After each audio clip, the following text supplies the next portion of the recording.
Without question, the biggest political scandal Britain has ever faced will be exposed tonight. It involves a secret network of the highest office holders in the land, past and current members of Parliament, cabinet ministers, judges, diplomats, even one of the country's top spies. These men are accused of some of the most sadistic child sexual abuse imaginable on hundreds of victims, some as young as 8.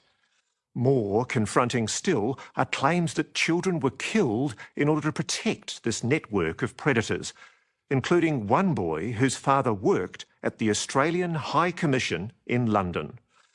For over 40 years, the evil child predators acted with complete impunity, hiding behind the facade of respectability. But no longer.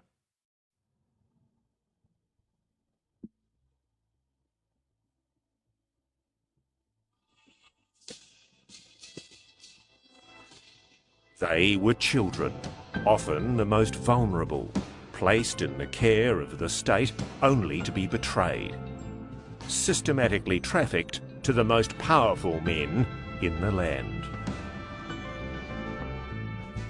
How many times were you raped? Wow. Maybe twice, 3 times a week. Boys and girls both, farmed out to pedophiles like throwaway toys. There would be a group of girls and a group of men, and the men would basically single out the girls. Tonight, 3 victims speak out. Claims of a monumental cover-up. That children were murdered. One of them, the 15-year-old son of the Australian High Commissioner's chauffeur. I just said to him that I think he's been taken by someone high up. And what did that senior policeman say to you? He said to me, you keep saying things like that, you could get hurt. And the secret pedophile brotherhood, who to this day demand their right to have sex with children. What constitutes consent? The willing involvement of a child. It's really quite simple. A sex scandal at the very highest levels of the British establishment. Child sexual abuse victims come forward to point the finger at very powerful men, serving members of the British Parliament, cabinet ministers, lords, spies, even senior police, incriminated in a VIP pedophile ring for the privileged and powerful. It happened to me, it happened to others, and why would it go on for so long? Why didn't somebody just step in and say, we need to investigate this? Richard Kerr is now 54 and a clearly damaged man. His life began to fall apart when at the age of 9 he was sent to the now infamous Kincora Boys' Home in Northern Ireland, run by men who would later be convicted of the frequent rape of children in their care. How soon did the abuse start when you were sent there? A week later, maybe. Within a few years, Richard and other boys from the home were being trafficked around the country. You were brought across essentially to be playthings for pedophiles in England. Boy toys.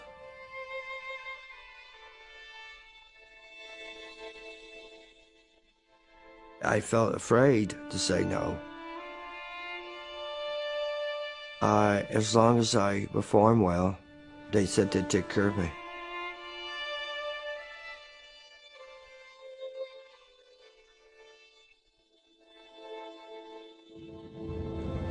So when you first came to London, Richard, what was the first place you were brought to?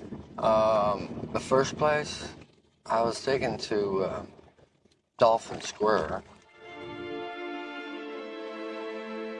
Today, Richard Kerr is bringing us back to the place where he was taken to meet the men who ruled the country. an upmarket apartment complex called Dolphin Square, just minutes from the Houses of Parliament.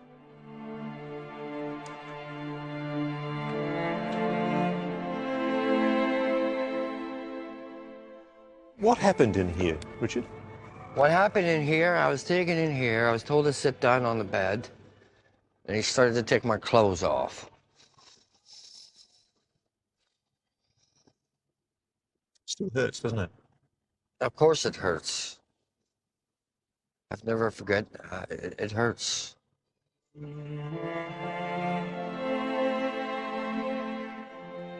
Richard was brought here to have sex with politicians and other high-ranking members of the British establishment, including members of the House of Lords. Are any of them still in the Parliament?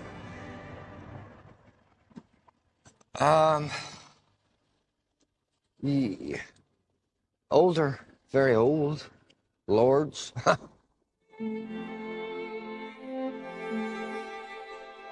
Richard was one of dozens of boys and girls, almost all from state institutions, brought to the homes of the rich and powerful to be forced into sex with adults.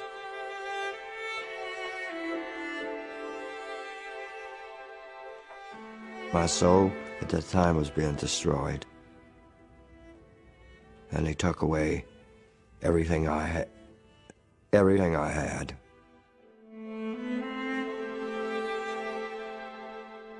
British police are now investigating compelling evidence that dozens of children suffered similar fates.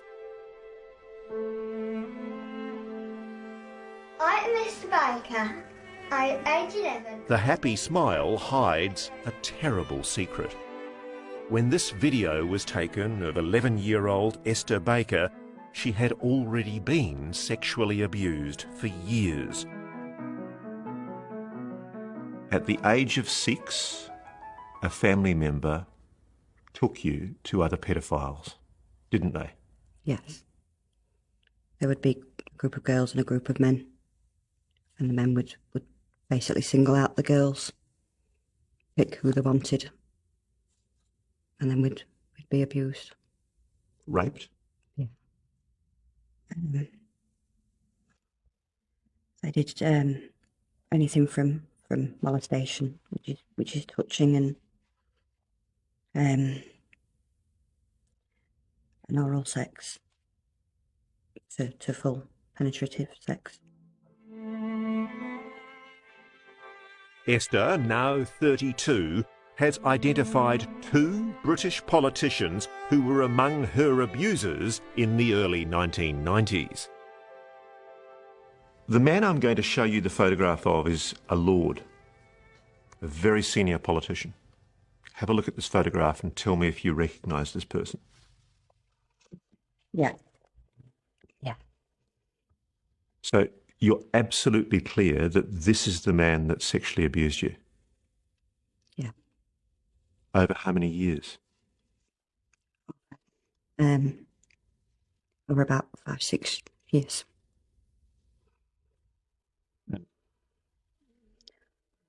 Yeah. Yeah. So the photograph I'm showing you now is a person who, until very recently, in fact the last election, was a fairly senior member of a political party in the House of Commons. Yeah. You're saying that that man abused you? Yeah.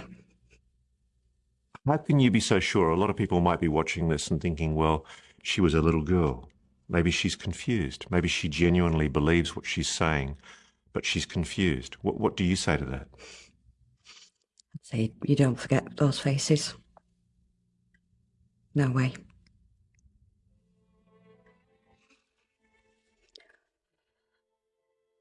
They were powerful people. They were also people who very obviously had formed a group and enjoyed having sex with young children. This man, we'll call Darren, was 15 and in a care home when he met Peter Wrighton, a senior advisor to the government on child development, and secretly a member of the Paedophile Information Exchange.